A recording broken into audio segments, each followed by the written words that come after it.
Hello and welcome to Invisible Hate. I am Saadia Khan. I'm so glad that you are joining me in this space, our old and new listeners. For our frequent listeners, I am doing this episode solo as well. Asad is still busy with the launch of his film, Ramadan America. By the way, the film already launched at a watch party at the Muslim House at South by Southwest last Saturday. I'm so proud of the work Asad is doing and his media company, Refillion. By amplifying marginalized voices, they are creating space for shared humanity, for inclusivity, and I'm so proud of him. So he couldn't join us this week, but the good news is he will be joining us next week. Anyways, today's story is a bit different. One that you may or may not consider a crime, but will certainly delve into a discussion on hate. So let's get started. It's 2015. Joseph Azam is the Senior Vice President of News Corp, as well as the Chief Compliance Officer for News Corp's corporate headquarters, the Wall Street Journal, the New York Post, and HarperCollins. Azam begins to notice a company-wide negative slant in its coverage of nearly all minority groups: Muslims, immigrants, African Americans, Jewish people, you name it. Grievances against these groups tend to be most offensive and outrageous on Fox's opinion shows hosted by the likes of, you guessed it, Tucker Carlson, Janine Pirro, Laura Ingraham, and Sean Hannity. The sky is absolutely falling. We are all doomed. There is no systemic racism in policing. Following a series of riots and a stark rise in crime that's linked to the migrants, more kids are being separated from their parents and temporarily housed in what are essentially summer camps. White supremacy, that's the problem. This is a hoax. The apocalypse is imminent and you're going to all die. Or at least that's what the media mob would like you to think. In 2017, Azam engages in a short-lived Twitter debate over immigration with Tucker Carlson. Azam's bosses warn him not to attack others in his media family. He removes his tweet. In 2019, after 2 years, Azam leaves his prominent position in the company due to the increasingly provocative and objectionable coverage. He never signs an NDA. In the same year, he begins to be more vocal about his experience at News Corp, especially after the New Zealand attack on mosques and fatal shooting of an Afghan American man in Indiana. He continues to speak out against racism across the US. This is Invisible Hate.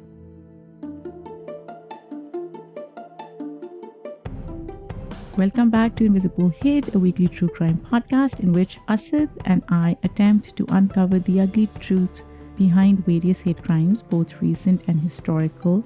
Now, many of the cases that we discuss involve crimes committed against minority groups. Our goal, as always, is to determine through a discussion of nuances and complexities of these unfortunate situations whether or not these transgressions can be considered hate crimes. So let's delve deep into this case. Our victim today, if you will, is Joseph Azam. Azam is born in Kabul, Afghanistan. His family comes to the United States when he's a toddler. They are refugees fleeing the turmoil from the Soviet invasion of Afghanistan. Azam is raised in Queens. He goes to NYU for college, then to law school. In his words, he explains his journey in America. And I quote, "My office at News Corp looked over a corner near Rockefeller Center, where my dad used to sell newspapers." Unquote. Our main perpetrator in this story is News Corp, a mass media company owned by Australian-born immigrant media tycoon Rupert Murdoch, who in turn controls Fox News. Technically, following some acquisitions in 2019, News Corp is separate from the owner of Fox News, but it's still heavily influenced by Murdoch's conservative leanings, according to Azam. News Corp and Fox News headquarters share a building in New York City. Fox News, around the time of Azam's revelations, is the most watched cable news network, earning approximately $2.7 billion a year for its parent company. Now, to give our listeners some context, Fox has not always been so extreme. The network begins with earnest efforts to provide news that counters so-called liberal biases. Restraint is practiced by executives in the beginning, and there is an awareness around and implementation of journalistic integrity. Murdoch really wants his working class network to be tabloid-like, though, delivering opinions that are sensational or fear and anger-based. Fox's old motto, fair and balanced, is dropped in 2017. The conglomerate begins to devolve into something that is almost purely propaganda. Azam notices the rhetoric becoming increasingly more toxic after Trump takes office in 2016. To introduce to you the President-elect of the United States of America, Donald Trump. Iraq is a crappy place filled with a bunch of, semi-literate primitive monkeys. They can just shut the fuck up and obey, is my view. Sometimes executives take action, other times they turn a blind eye. Sometimes advertisers pull out, other times they merely state that where they choose to place their ads should not be interpreted as an endorsement. What a cop-out. The largest viewership on Fox News is for the aforementioned opinion shows, and let me tell you, listeners, I have never watched any of these programs. I find them so toxic. The only time I may have gotten a glimpse is when I am at the gym and there is a big TV screen playing Fox News. Anyways, back to the story. Now, fiery monologues helped ratings. Around 2018, these hosts begin to catch some flack. Let's take a short break here. When we return, we'll delve into some of these hosts' infamous comments.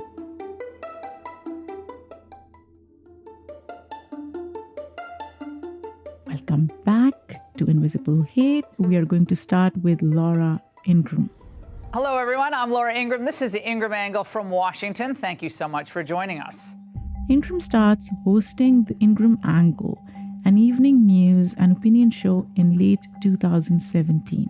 In 2018, on the show, she compares the detention centers where children are being separated from their families to summer camps. Can you believe it? Take a listen. Liberals have seized on the separated children and turned the entire image into a political weapon. Since more illegal immigrants are rushing the border, more kids are being separated from their parents and temporarily housed in what are essentially summer camps. She also tweets about one of the high school students that survived the mass shooting in Parkland, Florida, who she'd had on her show. She makes fun of him for whining about college admission rejections. Fox does not make any statement. Ingraham apologizes, but only following the departure of advertisers on her show. So at the end of the day, everything is connected to, you guessed it right, the bottom line. Then there's Jeanine Pirro. My name is Judge Jeanine Pirro, and I've been with Fox News since 2006. She's a former district attorney that joins Fox News in 2006. She hosts Justice with Judge Jeanine, providing legal insights into current events starting in 2011. In 2019, on her show, she questions the allegiance of Representative Ilhan Omar, a congresswoman of Minnesota, because she wears a hijab. Take a listen. Omar wears a hijab. which according to the Quran 33:59 tells women to cover so they won't get molested. Is her adherence to this Islamic doctrine indicative of her adherence to Sharia law, which in itself is antithetical to the United States Constitution? Look, guys, I have so many thoughts about this, but here's what I want you guys to do. Asad did a whole episode on Sharia law and how misunderstood it is on his podcast called American Muslim Project.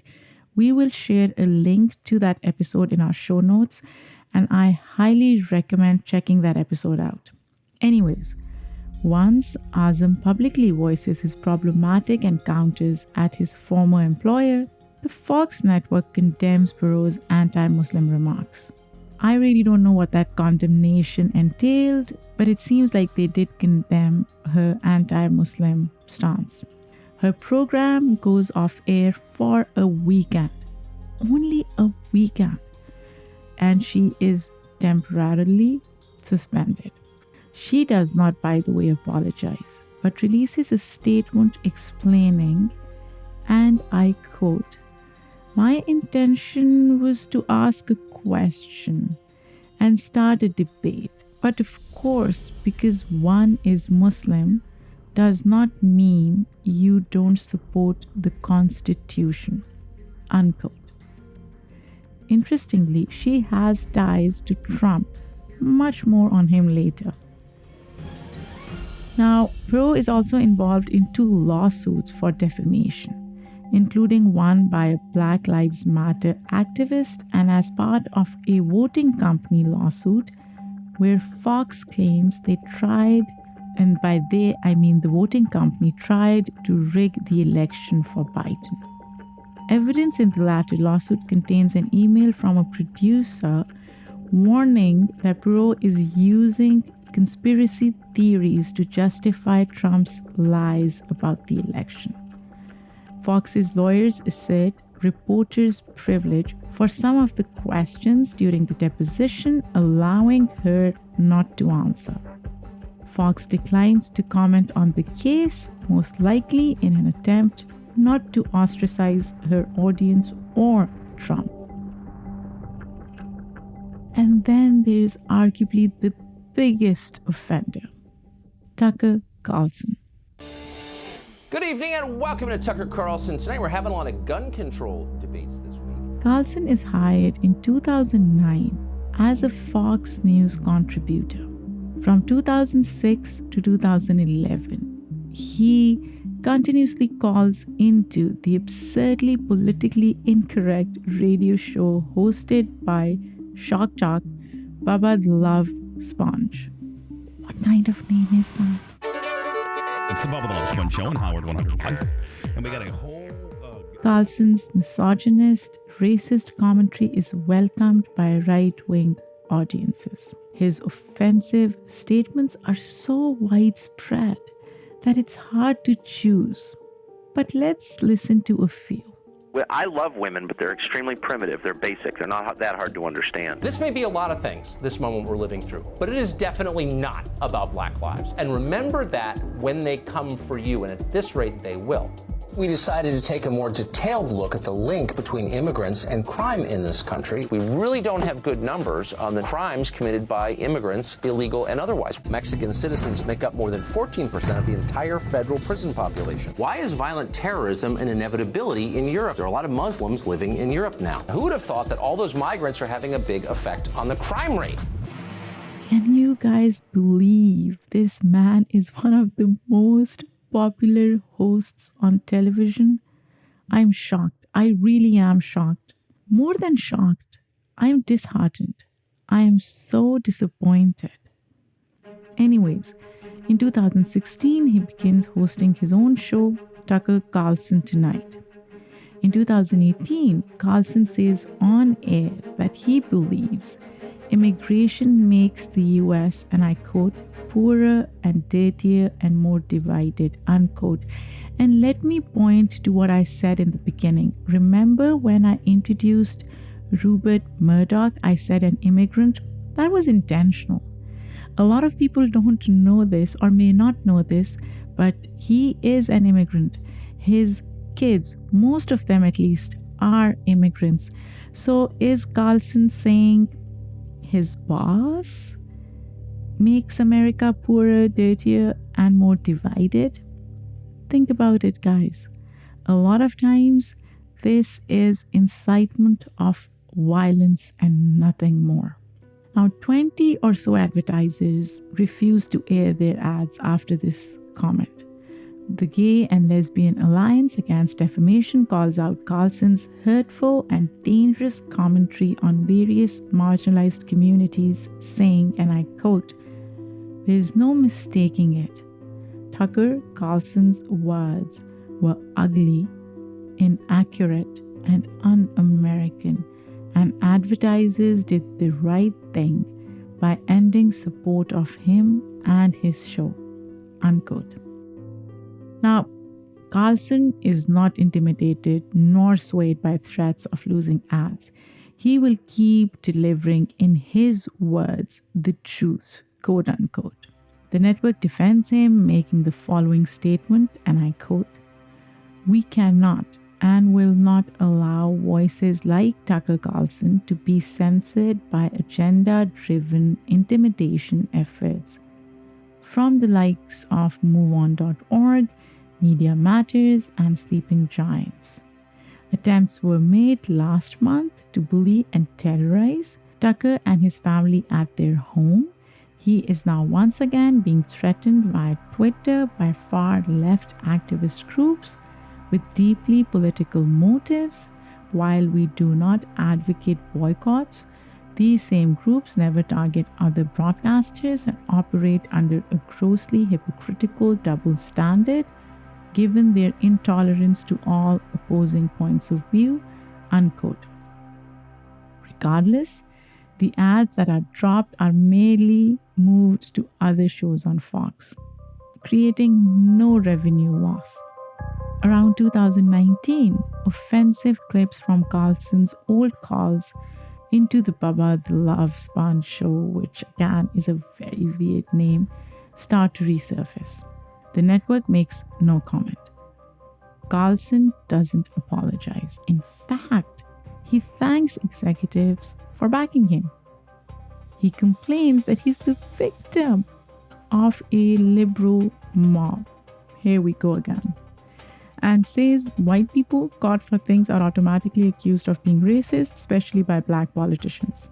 Carlson's rhetoric grows increasingly charged and extremist, branching into conspiracy theories and combativeness towards colleagues or anyone who disagrees with him. He also more privately blasts Trump. Referring to Trump, Carlson says, "I hate him passionately. I can't handle much more of this." So listeners, it's interesting to me that he doesn't really like Trump either. You would think that they would be best friends, right? Anyways, his comments seem so disgusting and absurd that you have to really wonder if he even believes them himself or if this is just his shtick. Because in TV, Carlson notes, and I quote, "You have to take the most popular point of view all the time." That's the whole idea. Whatever the public is for, whoever the majority is for, you gotta be for. So you know what I mean. You're not allowed to take like unpopular or confusing points of view, unquote. So it seems to me he does all of this for the shock value, for popularity, to incite people to side with the so-called popular opinion. How sad is that? Anyways, he not only gets away with his remarks, but has an incredibly loyal audience. Brian Stelter, who writes a book on him, says, and I quote, "Carlson's producers and writers are more loyal to him than to Fox as a network," unquote. Stelter explains how Carlson's very brand is to call someone the C word or any other derogatory term with no consequence. as long as millions tune in. In 2020, Carlson is sued for slander by a woman he claims is extorting money from Trump. But he wins. The judge, who is an appointee of Trump, by the way, essentially agrees with Fox's lawyer that a reasonable viewer of Carlson's show would not take him literally or interpret his words as fact. The judge says his statements aren't actionable. This to me is a complete bullshit. Now, I don't think many of our listeners used to watch Tucker Carlson, but if there is anybody out there who did, could you write to us and tell us how his show impacted you? Whether you took what he suggested or said literally. Would love to hear your thoughts. The interesting thing here is that most of these anchors are giving opinions, right? They are not to be believed, at least according to this judge, even though they are part of the news.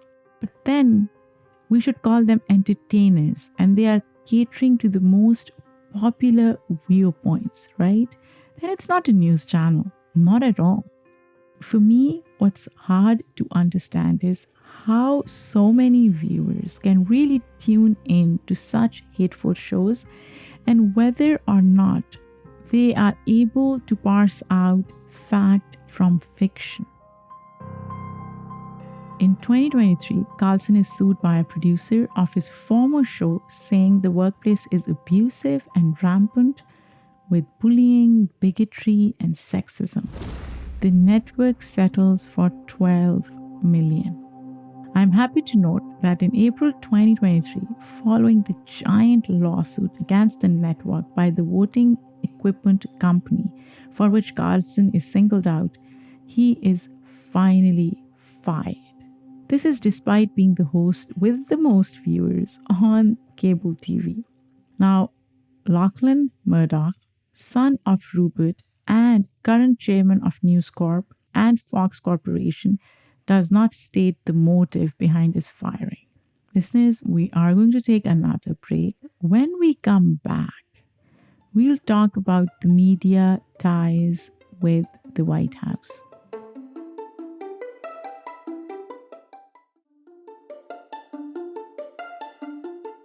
We are back, and we can't talk about Fox without talking about Donald Trump, especially in another election year. All over the world, they're coming into our country from Africa, from Asia, all over the world. They're pouring into our country. The two have a long-standing association. They may not like each other, but Rupert Murdoch and Trump are allies in both business and politics. It's said that these two hotheads speak on the phone often during Trump's presidency.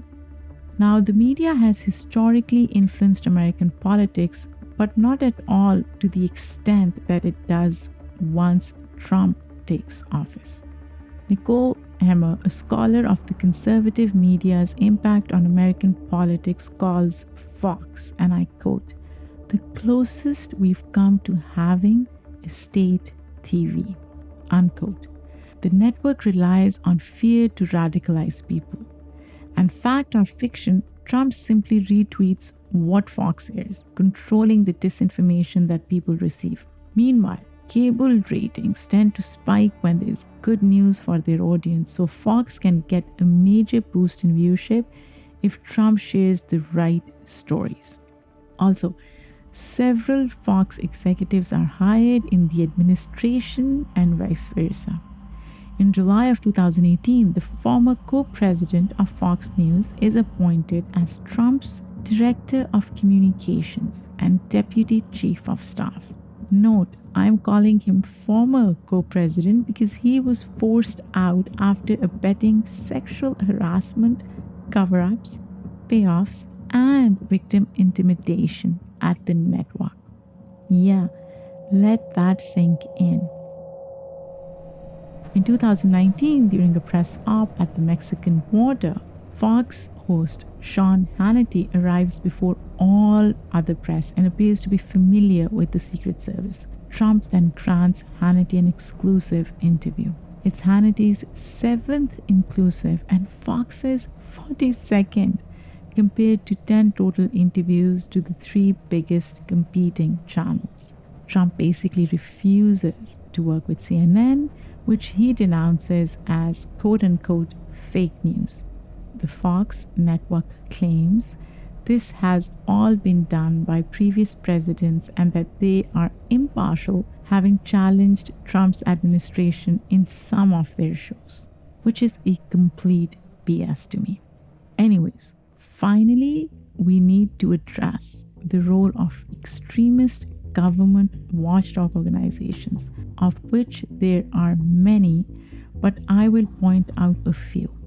One of the largest is Judicial Watch, a non-profit conservative activist group that frequently files Freedom of Information Act lawsuits in order to investigate alleged government wrongdoings. The organization has filed suits during both Democratic and Republican presidencies, but leans heavily right-wing and aims to immobilize any supposed enemies.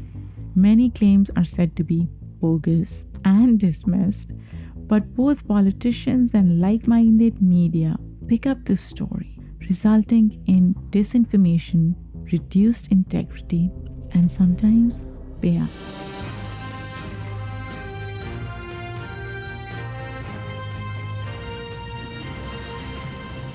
These organizations receive money from fellow opponents of their targets. Judicial Watch and fellow conservative watchdogs focus on things like denying climate change and are very anti-CNN, anti-democratic, anti-video game, for example. On the flip side, one of the largest left-leaning organizations is Media Matters. This is a liberal, non-profit organization and media watchdog group that is, quote, dedicated to comprehensively monitoring, analyzing, and correcting conservative misinformation in the United States media, unquote. Carlson has referred to them as a liberal mob. Now, they are aggressive as their counterparts, naming the misinformer of the year who they believe has delivered the most factual errors. This group and similar watchdogs like the Center for American Progress tend to be anti-Fox, anti-Twitter, anti-white supremacy, not a bad thing, and anti-Limbaugh, for instance. Like most things in the country, these groups go after the money. Extremist hosts often have the largest audiences, but also make advertisers uncomfortable, who in turn, by the way, are worried about their own customer and finances. Sponsors and networks get publicly scrutinized by these activist groups, shaming advertisers and calling for boycotts. While on the far left sides, they do highlight false accusations as the far right, both liberal and mainstream news networks are more likely to vet or ignore highly suspect content. Now, although I have mentioned a couple of far left sites, I will say this. According to a neutral fact-checking organization, PolitiFact, conservative news outlets will play off of viewer bias and rely more on propaganda. Case studies show that right-wing distortions spread easily from extremist sites to mass media outlets like Fox, and they rarely get corrected. So listeners, I know I've given you a lot of information to process, synthesize, understand, but this brings me to our usual question. Is there a hate crime here? Are there any legal repercussions? Look, again, I wish Asad was here to deliberate with me, but I will point out a few things. We know that networks like Fox News have obvious biased rhetoric. There is a recurring white supremacy angle on network.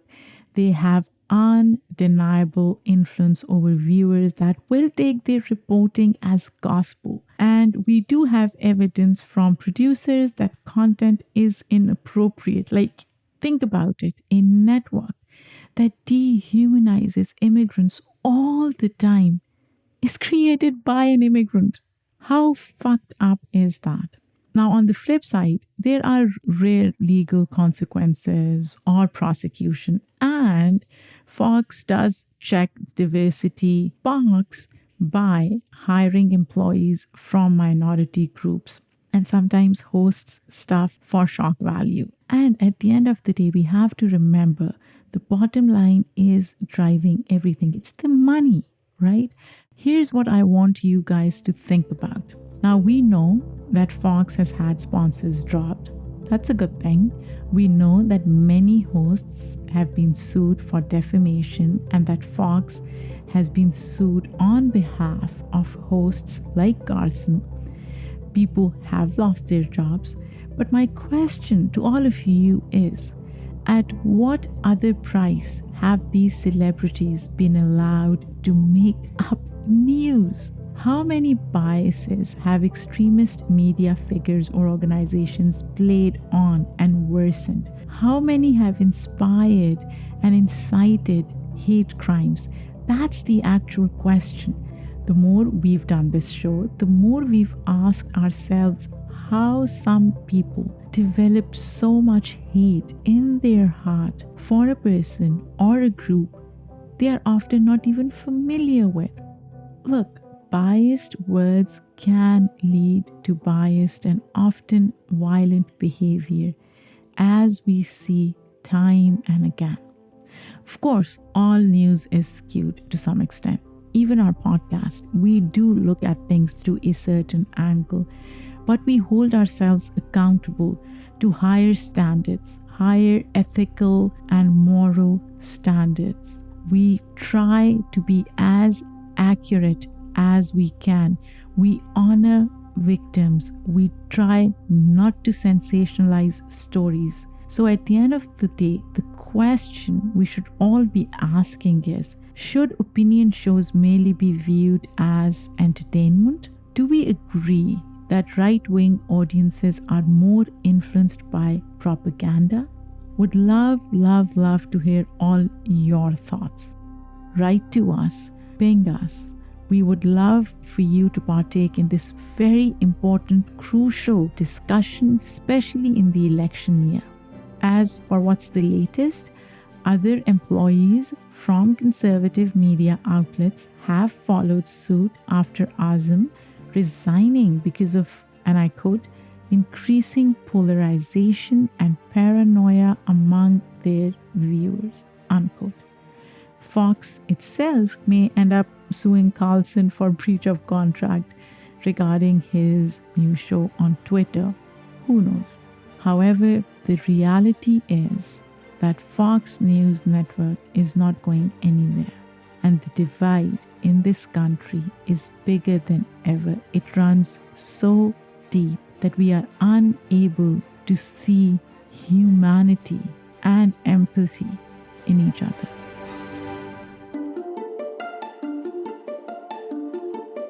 Thank you so much for listening to Invisible Hate. If you want to learn more, check out the links in the show notes, including the episode that I talked about. Please do email us your thoughts on this story or any other story that you think we should cover. You can reach us at info@invisiblehatepodcast.com.